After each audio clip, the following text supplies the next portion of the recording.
Olá pessoal do sétimo ano, sejam todos muito bem-vindos a mais uma aula de ciências. Eu sou a professora Camila e na aula de hoje a gente vai conhecer aí alguns fenômenos naturais, que acontecem no nosso planeta e também os impactos principais que eles podem trazer tanto para a humanidade, quanto para as demais espécies de seres vivos que podem estar aí existindo, ok? É importante a gente começar a estudar aí a diferença entre os fenômenos naturais e as intervenções humanas, certo? Os fenômenos naturais são, de fato, fenômenos que acontecem de forma espontânea, de forma natural, por vários motivos climáticos, geográficos, ok? E as intervenções humanas são, de fato, aí quando o homem começa a intervir no meio ambiente, vamos dizer assim, certo? Aí, fenômenos naturais a gente tem como exemplo aqui a seca. A seca é algo que acontece naturalmente no nosso planeta, certo? Tanto que existem aí, por exemplo, regiões desérticas, os desertos, e acontecem por questões climáticas, geográficas, enquanto que as intervenções humanas, elas podem agravar, certo? Mas elas não são as principais causadoras desses fenômenos. Aí a gente tem aqui como intervenção humana o grande despejo de lixo, em regiões aí, muitas vezes sem nenhuma responsabilidade, por exemplo, os aterros sanitários, ok? Partindo disso, a gente vai ver aqui, os desastres naturais. Esses fenômenos, eles podem causar, situações que a gente pode chamar de desastres, de catástrofes, certo? Representam aí um conjunto de fenômenos que fazem parte da geodinâmica terrestre, ou seja, acontecem de forma espontânea, são naturais, certo? Nesse sentido, muitos desastres têm ocorrido, por quê? Porque o planeta Terra está sofrendo com os efeitos humanos, resultando no aumento de desastres naturais ocasionado pelo desequilíbrio da natureza. Então aqui a gente vê, esses fenômenos eles são naturais, certo? São espontâneos na natureza e podem ser agravados pelas intervenções humanas. E aí eles acabam acontecendo de forma mais frequente, ok?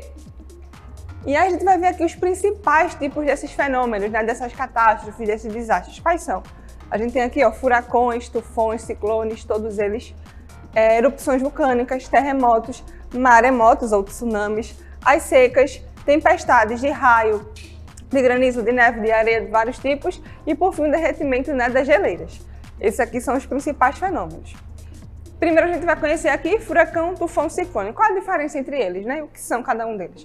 O ciclone a gente vai estar dizendo aí que se refere ao movimento de ar giratório, ou seja, o ar girando numa velocidade muito alta, certo? E se apresenta em uma grande área, envolvendo centenas de quilômetros. Então a gente vai ter aqui uma grande massa de ar que vai estar girando de forma bem acelerada e aí vai estar cobrindo, vamos dizer, uma área bem grande. Isso aqui é um ciclone. Esse ciclone pode ainda apresentar ventos na velocidades iguais ou superiores a 120 km por hora. E de fato é muito rápido e é bastante destrutivo, pois atinge um grande número de áreas e dependendo da força que ela vai atingindo, ela pode arrasar tudo por onde vai estar passando. Então, esses ciclones eles são altamente destrutivos, certo? E eles também podem ser divididos em dois grupos. Aí quando a gente fala de furacão e de tufão, certo? Então, furacão e tufão são dois tipos de ciclone. O furacão forma-se no Oceano Atlântico, certo? Ao norte, no Mar do Caribe, do Golfo do México e no Oceano Pacífico, próximo ao litoral da América do Norte. Então, todos esses fenômenos que acontecem na América do Norte, por exemplo, que acontece com frequência, esse tipo de fenômeno a gente vai estar chamando de furacão, ok? O tufão, a gente vai estar dizendo que ele se forma lá no Oceano Pacífico, a leste da linha internacional de data, próximo ao Japão do Sul, da Ásia e também da porção leste do Oceano Índico. Então, quando a gente fala aí dessa parte mais para cá do planeta, onde a gente está, na América do Norte, por exemplo, a gente fala de furacão. Quando a gente fala no outro oposto, por exemplo, no Japão, na Ásia, na China, toda essa região, a gente está falando aí de tufão, certo? Essas são a diferença básica entre eles dois. E aqui a gente tem o que seria um ciclone, que pode ser um tufão ou um furacão. Dessa forma aqui, essa massa de ar que começa a girar muito rápido e se encontra com o solo. E também pode acontecer na água. Quando acontece na água, nos mares, por exemplo, a gente chama isso aqui de tromba d'água, ok? Esses aqui são os exemplos. Agora a gente vai ver as erupções vulcânicas. Quando a gente fala aí, dessas erupções vulcânicas, quando a gente estuda sobre as camadas da Terra, a gente sabe que a crosta terrestre, no caso a camada mais externa, ela é formada por grandes placas rochosas, que a gente chama aí de placas tectônicas. Quando essas placas elas se movimentam, aí vai acontecer vários fenômenos diferentes. Por exemplo, a erupção vulcânica, né? Ela vai estar aí permitindo a passagem, né, da lava até que ela saia pela boca do vulcão. E existem ainda outros dois fenômenos que acontecem por causa desses movimentos, os tsunamis e os terremotos, certo? Representam fenômenos de vibração brusca, ou seja, uma vibração bem forte, passageira da superfície da Terra que ocorrem por meio da movimentação das placas rochosas. Então, quando essas placas elas se movimentam, aí vai acontecer aí essa vibração, no caso esse tremor na Terra, certo? Os maremotos ou tsunamis são os terremotos que acontecem dentro dos mares, provocando imensas deslocações de água. Ou seja, quando a gente tem ali uma região apenas rochosa, sem mar, sem nada, a gente vai ter um terremoto, certo? Que pode destruir tudo. E quando acontece no fundo do mar, vai acontecer um deslocamento de água muito grande, né? Esse tremor, e vai estar acontecendo aí os tsunamis, né? Que a gente pode chamar de maremotos. Então são essas ondas gigantes, certo? A gente tem aqui o que seria basicamente isso. Duas placas que se movimentam.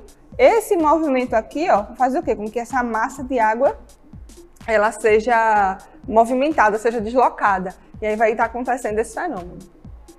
Agora, as secas. A gente sabe que a seca é um fenômeno natural, né? Um fenômeno espontâneo que acontece aí. Porém, tem sido intensificada nos últimos anos com o aquecimento global. E aí a seca, né, ela torna-se um problema enfrentado por muitos grupos pelo mundo todo, certo? É algo natural que vem se intensificando. As alterações climáticas demonstram que diversas foram as consequências das ações humanas durante séculos no planeta, gerando problemas como a seca e, consequentemente, a expansão de processos de desertificação. Então, a seca é algo natural, existe de forma espontânea no nosso país, principalmente, né, mas também todo mundo, e vem sendo intensificado, certo? Então, a gente tem aqui, ó, a seca que a gente vê bem forte aqui no Norte e Nordeste, né? Mas para o interior do nosso estado, por exemplo, a gente consegue encontrar regiões bem secas e também os desertos. As inundações. Inundações ou enchentes, os dois pode ser classificados os dois, né? São fenômenos da natureza e podem ocorrer pelas chuvas ou pela elevação do nível do mar. Então a gente vai ver aqui uma região que chove muito, vai acontecer ali uma inundação, vai alagar, por quê? Ali a inundação é um efeito natural, certo? Acontece naturalmente, muitas vezes também pode ocorrer aí pela intervenção humana. As enchentes ou inundações causadas pelo aumento da quantidade das chuvas e impedimento da evacuação provocam desabamentos que podem levar à morte de milhares de pessoas, além de grande destruição. Então, a gente tem aqui, ó, uma cena do que seria essa enchente. Nesse caso aqui, ó, choveu muito, o rio aumentou o nível, vamos dizer assim, e invadiu toda essa região, né, destruindo casas, as pessoas perderam tudo, né? E muitas vezes acontece até morte, né? Então, que são problemas grandes de inundações. As tempestades. Tempestades podem ser de chuvas, de neve, granizo, areia, raios. Existem vários tipos de tempestades, certo? Podem ser aí altamente destrutivas, dependendo da quantidade precipitada, no caso de chuvas torrenciais, né, que são chuvas fortes, e a força que apresentam. Então a gente vai ter aí, né, grande teor destrutivo dessas tempestades. Podem levar a situações catastróficas como o deslizamento de terras, de gelo, caída de árvores ou torres de energia, dentre outros. Então a gente tem aqui o que seria uma tempestade de chuva, né? A gente tiver essas nuvens bem carregadas aqui, uma tempestade de areia invadindo a cidade e aqui uma tempestade de granizo, certo? Essas três aqui são exemplos, né, que podem ser bem destrutivas. Queimadas florestais. A gente vem vendo, principalmente nesse último ano, a gente viu muitos exemplos de queimadas. Essas queimadas, elas são naturais e em muitos casos são até benéficas, certo? Mas aí acontece o quê, né? Quando elas acontecem por efeitos naturais, podem apresentar várias causas. Queda de raios, né? Nas florestas, quando a floresta está bem seca, esse raio cai, causa um incêndio. Também pode ser por erupção vulcânica, o próprio tempo seco faz com que folhas peguem fogo e aí esse fogo acaba se espalhando. E aí também podem ter outras razões, mas essas aqui são as principais.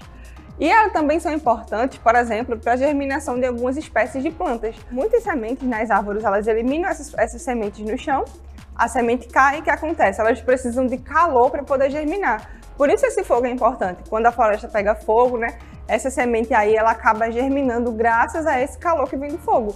Então, essas queimadas elas são benéficas e importantes, certo? Mas tem um problema aí quando ela acontece por meio da ação humana. O ser humano ele pode tocar fogo na floresta para abrir espaço para o gado, para a plantação, certo? E quando isso acontece, aí tem uma queima descontrolada, né? Uma destruição de um ambiente muito grande dessa floresta que não é natural, então causa aí um desequilíbrio no ecossistema, certo? Dentro desses impactos principais, a gente vai ter quais? A perda de vida, certo? A gente vai falar aí de vidas humanas, de demais animais que podem viver aí nas florestas e tudo mais, das plantas. Então a gente fala aí de vidas de um modo geral, certo? Impactos sociais, a gente vai falar de desemprego, aumento dos índices de fome, por exemplo, deslocamento de pessoas de uma região para outra, certo? Destruição de bens materiais. Então isso tudo aqui vai entregar em impactos sociais. Desequilíbrios ecológicos também acontecem, principalmente quando a gente fala de uma queimada que foi causada pelo homem, por exemplo. Aí a gente pode ter um desequilíbrio ecológico, né? Aquele ecossistema ali que entrou em desequilíbrio por causa de alguma intervenção. Degradação de habitat natural. Uma região que pode ser destruída, que pode sumir. Isso aqui pode causar o quê? Uma extinção de uma espécie ou a ameaça, né, de extinção de uma espécie. Então, essas coisas aí estão entreladas. A poluição ambiental pode ser poluição do ar, poluição da água, poluição do solo, poluição das mais diversas formas, certo? Às vezes acontece, por exemplo, a erupção de um vulcão. A erupção de um vulcão emite muitos gases na atmosfera. Então, a gente está falando aí da poluição do ar, certo? É natural, então acaba estando aí nesse equilíbrio. E, por fim, a crise hídrica, ou seja, pode vir a faltar água. Essa crise hídrica impacta a nossa saúde diretamente, por quê? Porque a gente vê uma crise na produção da energia, já que muita energia no nosso país ela é produzida a partir da água, certo? E agora vamos refletir sobre uma questão importante. Por que muitos desses fenômenos naturais não acontecem no Brasil e outros acontecem com frequência? Por exemplo, dificilmente acontece um furacão por aqui, um ciclone, certo? E, por exemplo, aqui não tem vulcão, o vulcão não entra em erupção, mas em consequência aqui a gente tem muita enchente, a gente tem seca, incêndios florestais, todas essas questões. Por quê? Um exemplo deles para a gente entender. Lembra que há pouco tempo atrás teve uma comoção nacional, que as pessoas estavam achando que ia ter um tsunami aqui no nosso país, né? Que lá nas Ilhas Canárias ia ter um vulcão que ia entrar em erupção e causar um tsunami? Então, aqui é muito difícil acontecer por causa da geografia. O nosso país, ele não está sobre as placas tectônicas, então esse movimento fica distante do nosso país e aqui não tem terremoto, certo? Então, essa é uma questão principal, basicamente. Essa possibilidade aqui, ela existe, ela é real, mas é muito pequena, então não tem por que ninguém entrar em desespero, certo? Então, pessoal, nossa aula de hoje fica por aqui. Bons estudos para todo mundo. Tchau!